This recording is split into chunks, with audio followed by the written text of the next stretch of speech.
밀리는 그날 밤, 제주도의 온천에서 뜨거운 물에 몸을 담그고 있었다. 증기가 피어오르는 물속에서 그녀의 마음은 더 뜨거웠다. 세상이 그녀를 어떻게 볼지, 가족이 그녀를 어떻게 대할지 그 모든 것이 머릿속을 맴돌았다. 그런데 갑자기 물보라 소리와 함께 민윤이 욕조에서 나왔다. 그녀의 젖은 머리카락이 어깨에 달라붙어 있고 하얀 수건이 가슴을 가린 채였다. 민윤의 눈빛은 평소와 달랐다. 평소의 장난기 어린 미소가 아니라 깊은 슬픔과 결의가 섞인 눈빛이었다. 밀리나 민윤의 목소리가 떨렸다. 그녀는 망설임 없이 밀린의 무릎 위로 다리를 걸치며 앉았다. 따뜻한 물이 그녀의 피부를 적시며 밀린의 가슴으로 스며들었다. 밀린은 본능적으로 민윤의 허리를 안아 올렸다. 그 순간 세상이 멈춘 듯 했다. 제주도의 바다가 멀리서 속삭이는 소리만이 들려왔다. 나 이제 못 참아. 너 없인 안 돼. 민윤의 고백이 그 뜨거운 물처럼 밀린의 가슴을 태웠다. 그날 이전의 모든 것이 스치듯 떠올랐다. 밀린과 민윤은 서울에서 태어나 자란 어릴 적부터 절친이었다. 초등학교 때부터 함께한 추억은 끝이 없었다.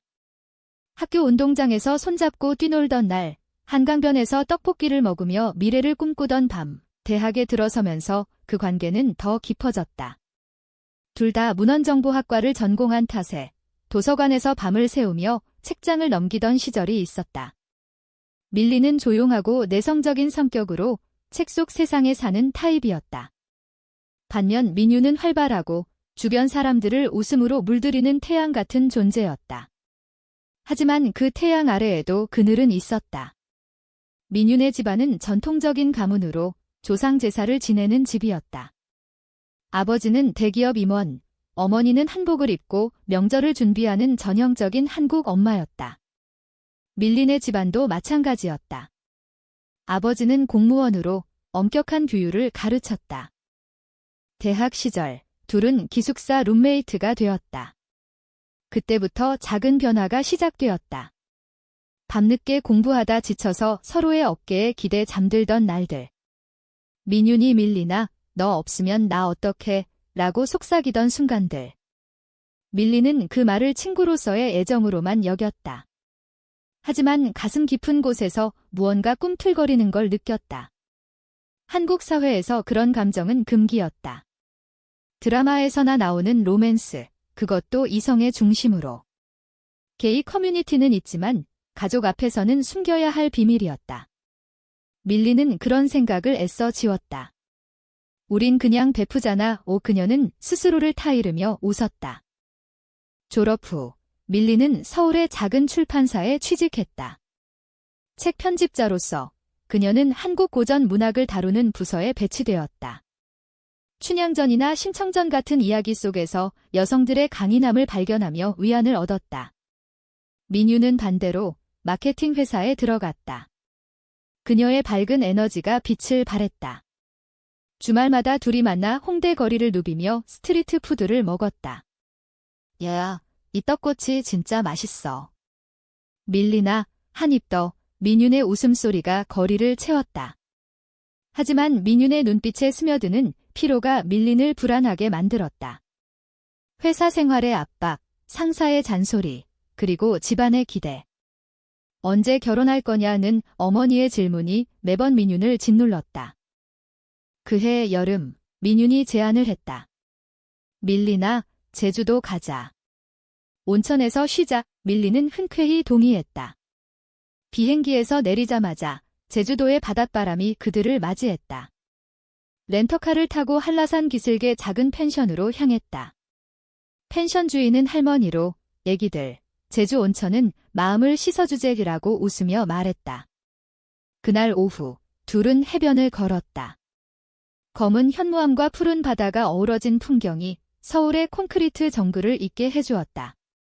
저녁에 온천 욕조에 들어서기 전 민윤이 말했다. 오늘은 솔직해질 거야. 나한테 다 털어놔. 밀리는 웃으며 대답했다. 너부터 해. 그리고 그 순간이 왔다. 민윤이 물에서 나와 밀린의 무릎에 앉은 그때. 그녀의 몸이 떨렸다. 밀리나, 나 너 좋아해. 친구가 아니라 그 이상으로 그 말은 번개처럼 밀린을 강타했다. 밀린의 손이 민윤의 등을 어루만지며 올라갔다. 나도 그래? 그런데 왜 이제야? 눈물이 섞인 물방울이 밀린의 뺨을 타고 흘렀다. 그들은 서로를 끌어안았다. 온천의 뜨거운 물이 그들의 감정을 녹여내는 듯했다. 제주의 밤하늘이 별로 가득 찼다.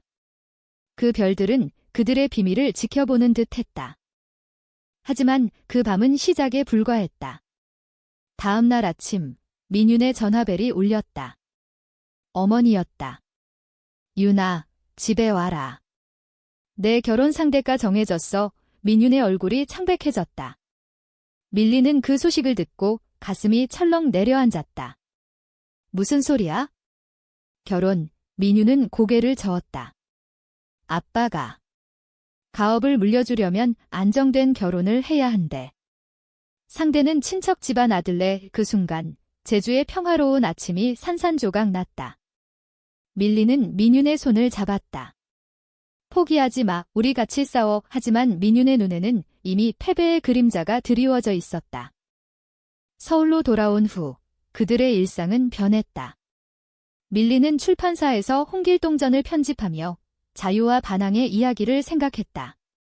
민윤은 회사에서 웃으며 일했지만 집에 가면 어머니의 한복자락이 스치는 소리에 압도당했다. 명절이 다가오자 민윤의 집안은 분주해졌다. 송편을 빚으며 가족 모임이 열렸다. 밀리는 초대받아 갔지만 민윤의 약혼자가 소개되는 자리에 앉아 있었다. 그는 평범한 남자였다. 안경을 쓰고 조용히 웃는. 하지만 밀린의 시선은 오직 민윤에게만 머물렀다. 식탁 아래에서 손가락이 스쳤을 때 그 작은 접촉이 전기처럼 느껴졌다. 그날 밤 민윤이 밀린의 집으로 왔다. 미안해. 나 포기할래. 그녀의 목소리는 갈라졌다. 밀린은 울었다. 왜? 우리 사랑이잖아. 이민윤은 대답했다. 한국에서 우리 같은 사랑은 꿈이야. 가족을 버릴 수 없어. 그 말은 칼날처럼 밀린의 가슴을 베었다. 하지만 밀린은 포기하지 않았다. 기다릴게. 언젠가. 시간이 흘렀다. 가을이 깊어지면서 서울의 거리는 단풍으로 물들었다. 밀린은 출판사에서 새로운 프로젝트에 몰두했다. 한국 민속 설화집 편집이었다. 박시전처럼 억압된 여성의 이야기를 다루며 그녀는 자신의 감정을 투영했다. 책 속 여주인공이 자유를 찾아 헤매듯 밀린도 민윤을 향한 마음을 숨기며 살았다. 주말이면 둘이 만나 한강공원에서 산책했다. 벤치에 앉아 커피를 마시며 요즘 어때? 라는 평범한 대화 속에 숨겨진 갈망이 있었다. 민윤의 약혼 생활은 점점 현실이 되었다. 상대 남자, 준호는 착한 사람이었다. 주말 데이트를 하며 카페를 다니고 영화관에서 손을 잡았다. 하지만 민윤의 마음은 텅 비어 있었다. 준호 오빠는 좋은 사람이야. 그런데 왜 나한테는 아무 느낌이 안 들까? 그녀는 밀린에게 털어놓았다. 밀린은 안아주고 싶었지만 그럴 수 없었다. 시간이 필요할 거야 라고만 말했다. 하지만 속으로는 질투가 불타올랐다. 한국 사회의 압박이 그들을 갈라놓는 게 원망스러웠다. 겨울이 왔다. 크리스마스 시즌, 서울의 거리는 불빛으로 장식되었다. 밀린과 민윤은 명동에서 쇼핑을 했다. 눈이 살짝 내리는 거리에서 민윤이 목도리를 사서 밀린의 목에 둘러주었다. 추우니까 조심해. 그 손길이 너무 부드러워. 밀린은 눈물이 날 뻔했다. 그날 저녁, 둘이 집으로 돌아가는 택시 안에서 민윤이 말했다. 밀린아, 나 준호랑 결혼할래. 정말로 밀린의 세상이 무너지는 소리가 들렸다. 왜? 민윤은 고개를 저었다. 가족을 실망시킬 수 없어. 그리고 나도. 안정된 삶을 원해. 너도 알잖아. 한국에서 우리 같은 건. 그 말은 배신처럼 느껴졌다. 밀리는 집에 도착해 문을 잠그고 울었다. 베개에 얼굴을 묻고 제주도의 그 밤을 떠올렸다. 뜨거운 물속에서 나눴던 약속, 그 무릎 위의 무게. 모든 게 헛된 꿈처럼 느껴졌다. 다음 날 밀리는 출판사에 병가를 냈다. 대신 집에서 책을 읽었다. 김원일의 소설불의 면모처럼 억압된 감정의 폭발을 그린 이야기. 왜 우리는 자유롭지 못할까? 그녀는 펜을 들고 일기를 썼다.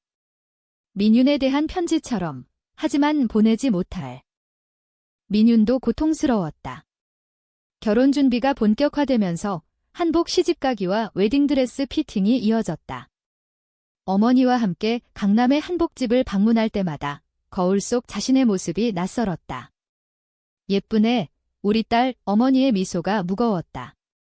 밤에 혼자 있으면 밀린의 얼굴이 떠올랐다. 그녀는 핸드폰을 들고 메시지를 썼다 지웠다를 반복했다. 미안해. 사랑해. 하지만 보내지 않았다. 대신 준호와의 만남을 늘렸다. 그는 유나, 행복해 보이네 라고 말했다. 민유는 웃었다. 하지만 그 웃음 뒤에 숨겨진 눈물이 있었다. 결혼식 날이 다가왔다. 봄 기운이 서울을 감쌀 무렵이었다. 밀리는 초대장을 받았지만 가지 않기로 했다. 대신 혼자 남산타워로 갔다. 케이블카를 타고 올라가며 도시의 불빛을 내려다보았다. 이 도시가 우리를 삼켰어. 그녀는 중얼거렸다. 그날 밤 민윤의 결혼식 사진이 SNS에 올라왔다. 하얀 드레스 속 민윤의 미소가 밀린을 찔렀다. 축하해. 밀리는 댓글을 달았지만 손가락이 떨렸다. 결혼 후 민윤의 삶은 안정되었다. 준호와 함께 아파트에 살았고 직장 생활을 이어갔다. 하지만 빈자리는 메워지지 않았다. 명절에 시댁에 가서 제사를 지낼 때 그녀는 밀린을 생각했다. 밀린이는 뭐 할까? 가끔 둘이 만나 커피를 마셨다. 요즘 어때? 좋아. 너는 표면적인 대화 속에 깊은 갈망이 스며들었다. 밀리는 새로운 사람을 만났다. 출판사 동료, 지은이었다. 그녀는 부드럽고 밀린의 상처를 어루만져 주었다. 밀린 씨, 저요. 지은의 말에 밀리는 미소 지었다. 하지만 마음속으로는 민윤이었다. 여름이 다시 왔다. 제주도의 추억이 떠오르는 계절. 민윤이 연락했다. 밀리나, 제주 다시 가자. 준호가 출장 갔어. 밀리는 망설였다. 좋아. 그들은 다시 그 펜션으로 갔다. 온천에 들어서기 전 민윤이 말했다. 나 후회해. 밀리는 그녀를 안았다. 나도. 그 밤 그들은 다시 무릎 위에 앉아 속삭였다. 하지만 이번에는 더 깊은 절망이 있었다. 준호를 버릴 수 없어. 아이도 생길 텐데. 민윤의 배가 살짝 부풀어 있었다. 임신 소식이었다. 밀리는 무너졌다. 축하해. 그녀는 속으로 울었다. 제주의 바다가 그들의 눈물을 삼켰다. 서울로 돌아온 후 밀리는 지은에게 고백했다. 나 아직 못 잊었어. 지은은 이해했다. 천천히 해. 하지만 밀린의 마음은 여전히 민윤에게 묶여 있었다. 가을, 민윤의 아이가 태어났다. 병원에서 밀린이 방문했다. 작은 아기, 민준이었다. 예쁘네. 밀린의 목소리가 떨렸다. 민윤은 눈물을 흘렸다. 밀린아, 고마워. 너 없인 나의 그 순간 문이 열리고 준호가 들어왔다. 여보, 피곤하지? 세 사람의 시선이 엉켰다. 밀리는 조용히 나왔다. 시간은 잔인했다. 아이가 태어난 후 민윤의 삶은 바빴다. 육아와 직장, 시어머니의 도움으로 버텼다. 하지만 밤에 민준이 잠든 후 그녀는 창밖을 보며 밀린을 생각했다. 왜 그랬을까? 자책이 따랐다. 준호는 좋은 아빠였다. 주말에 공원으로 데려가며 우리 가족이야 애라고 말했다. 민유는 고개를 끄덕였지만 가슴이 아팠다. 한국의 전통 가족관념이 그녀를 올가매는 족쇄였다. 이혼은 상상도 할 수 없었다. 사회가 용납하지 않아. 밀리는 출판사에서 승진했다. 팀장으로서 새로운 LGBTQ+ 테마의 책 프로젝트를 맡았다. 한국의 퀴어 문학을 소개하는 앤솔로지였다. 작가 인터뷰를 하며 사랑은 자유로워야 해 라는 말을 들을 때마다 민윤이 떠올랐다. 지은과의 관계는 천천히 발전했다. 그들은 카페에서 만나 책을 논의했다. 밀린 씨, 강해졌어요. 지은의 말에 밀리는 웃었다. 하지만 꿈속에서는 항상 제주도의 온천이었다. 어느 날 민윤의 전화가 왔다. 밀리나, 만나자. 중요한 얘기 있어. 그들은 홍대 근처의 작은 찻집에서 만났다. 가을 비가 내리는 창가 자리에 앉아 민윤이 말했다. 나 이혼할 거야. 밀린의 심장이 멎는 듯 했다. 왜? 아이는 민윤은 눈물을 삼켰다. 준호 오빠가 알아봤어. 나랑 밀린이 그날 제주에서 충격이 밀려왔다. 어떻게? 내 핸드폰 봤대. 사진이 증기가 피어오르는 그 사진 민윤이 찍은 셀카, 둘이 안긴 모습. 준호는 그걸 보고 모든 걸 알았다. 그리고 밀린의 목소리가 떨렸다. 민윤은 고개를 숙였다. 오빠가 용서해준다고 했어? 하지만 나한테 그런 감정 버려라고. 그런데 난 못해. 매일 내 생각만 나. 밀리는 민윤의 손을 잡았다. 그럼 나랑. 하지만 민윤은 고개를 저었다. 아니. 오빠가 가족을 지키자고. 나도. 민준이를 생각해. 그 말은 또 다른 배신이었다. 밀리는 화가 났다. 왜 또 포기해? 우리 사랑이잖아. 민윤은 울었다. 한국에서 레즈비언 커플로 사는 게 쉽지 않아. 직장, 가족, 이웃들 시선. 나 무서워. 그날 이후 그들의 관계는 더 복잡해졌다. 밀리는 지은에게 모든 걸 털어놓았다. 미안해. 나 아직. 지은은 미소 지었다. 이해해. 하지만 나도 사랑하니까. 밀리는 죄책감을 느꼈다. 겨울이 깊어지면서 밀린의 책 프로젝트가 마무리되었다. 출간 파티에서 퀴어 작가들이 모였다. 사랑은 용기야. 한 작가가 말했다. 밀리는 그 말을 새겼다. 파티 후 민윤에게 책을 보냈다. 읽어봐. 우리 이야기처럼. 민윤은 책을 읽었다. 밤에 몰래 페이지를 넘기며 울었다. 이게 나야. 준호는 점점 멀어졌다. 대화가 줄고 침묵이 길어졌다. 명절의 시댁에서 송편을 빚을 때 민윤은 나 피곤해 라고 말했다. 시어머니는 젊은이들, 요즘 결혼 생활이 힘들지 라고 위로했다. 하지만 민윤의 마음은 이미 떠나 있었다. 봄, 민윤이 결심했다. 밀리나, 나 올게. 그녀는 준호에게 이혼을 요구했다. 미안해. 나 사랑하는 사람이 있어. 준호는 충격받았다. 그 여자. 제주. 그때 민윤은 고개를 끄덕였다. 그래. 나 그걸 숨길 수 없어. 준호는 울었다. 민준이는? 가족은? 민윤은 대답했다. 민준이는 내 거야. 나 자유로워지고 싶어. 이혼 서류가 준비되었다. 가족들은 반대했다. 이게 무슨 짓이야. 체면이 아버지의 호통이 울렸다. 어머니는 한복을 입고 무릎 꿇었다. 유나, 제발. 밀리는 그 소식을 듣고 기다렸다. 하지만 민윤의 다음 연락은 달랐다. 미안. 나 못해. 가족이 너무 아파해. 또 배신. 밀리는 분노했다. 왜 또? 내가 선택한 거잖아. 민윤은 울며 말했다. 나도 모르겠어? 사랑하는데. 포기해야 해. 그 통화 후 밀리는 핸드폰을 던졌다. 거울 속 자신의 얼굴이 낯설었다. 여름, 밀리는 혼자 제주로 갔다. 그 펜션, 그 온천. 물에 몸을 담그며 왜 나만 아파? 라고 외쳤다. 바다가 대답했다. 서울로 돌아온 그녀는 지은에게 말했다. 너랑 할게. 지은은 안아주었다. 좋아. 하지만 운명은 비틀렸다. 가을, 민윤의 사고 소식이 왔다. 이혼 스트레스로 운전 중 차가 미끄러져. 병원에서 밀리는 민윤의 손을 잡았다. 윤아, 깨어나. 민윤의 눈이 뜨였다. 밀린. 미안해. 그 순간 모든 게 용서되었다. 병원방은 하얀 빛으로 가득했다.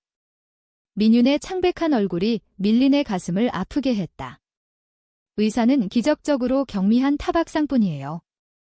휴식이 필요해요. 라고 말했다. 밀린은 매일 병문안을 했다. 과일 바구니를 들고 먹어. 제주 귤이라고 웃었다. 민유는 약해진 미소로 대답했다. 고마워. 너 없인. 준호가 아이를 데리고 왔다. 민준이가 엄마 하며 달려들었다. 민유는 눈물을 흘렸다. 오빠, 미안해. 준호는 고개를 저었다. 나도. 이해해. 내 행복이 중요해. 그는 이혼을 받아들였다. 민준이는 우리 둘 다의 아이야. 잘 키우자. 그 말에 민유는 안도했다. 가족들은 여전히 반대했지만 어머니가 병원에 와서 건강히 살아. 그게 제일이야. 라고 했다. 한국의 가족애가 비로소 그녀를 풀어주었다. 퇴원 후 민유는 밀린의 집으로 왔다. 작은 원룸, 책 냄새가 가득한 공간. 여기서 지내도 돼. 밀린은 고개를 끄덕였다. 영원히 그들은 천천히 시작했다. 아침에 함께 커피를 마시며 오늘 뭐 할까? 라고 물었다. 민유는 육아 휴직을 신청하고 프리랜서 마케터로 전환했다. 밀린의 출판사에서 LGBTQ+ 책 홍보를 도왔다. 이 책, 나처럼 변할 수 있다는 희망이야. 사회적 시선은 여전했다. 거리에서 손을 잡으면 힐끔거림이 있었다. 저런 커플, 속삭임이 들렸다. 하지만 그들은 버텼다. 주말에 한강에서 자전거를 타고 자유로워 라고 소리쳤다. 명절에는 민윤의 집에 갔다. 아버지는 여전히 불편해했지만 민준이가 할아버지 하며 안기자 웃었다. 그래, 다들 행복하면 돼. 지은은 밀린에게 말했다. 행복해 보여. 그녀는 새로운 사랑을 찾았다. 고마워, 친구로. 밀린은 안도했다. 이제 그녀의 마음은 온전히 민윤에게. 겨울, 그들은 제주로 다시 갔다. 같은 펜션, 같은 온천. 민윤이 물에서 나와 밀린의 무릎에 앉았다. 이 순간 영원히 예증기가 피어오르고 별이 빛났다. 사랑해. 그들의 키스가 부드럽게 떨어졌다. 제주의 바람이 축복하듯 불었다. 시간이 흘러 그들은 작은 결혼식을 올렸다. 법적으로는 아니지만 친구들과 가족 앞에서. 한복을 입은 민윤, 하얀 드레스를 입은 밀린. 영원히 함께 그 서약이 울렸다. 민준이가 꽃을 뿌렸다. 한국 사회는 천천히 변했다. 퀴어 퍼레이드에서 그들은 손을 들었다. 우린 여기 있어. 결말은 인간적이었다. 완벽한 행복이 아니라 상처를 안고 나아가는 사랑. 밀린의 책이 베스트셀러가 되었다. 숨겨진 사랑 제목으로 그들의 이야기를 암시했다. 민유는 우리 이야기야 라고 웃었다. 제주의 그 밤처럼 그들의 사랑은 뜨거운 물처럼 지속되었다. 배신과 아픔을 넘어 용서와 성장을 통해. 한국의 거리에서 두 여인의 발자국이 새겨졌다. 영원히.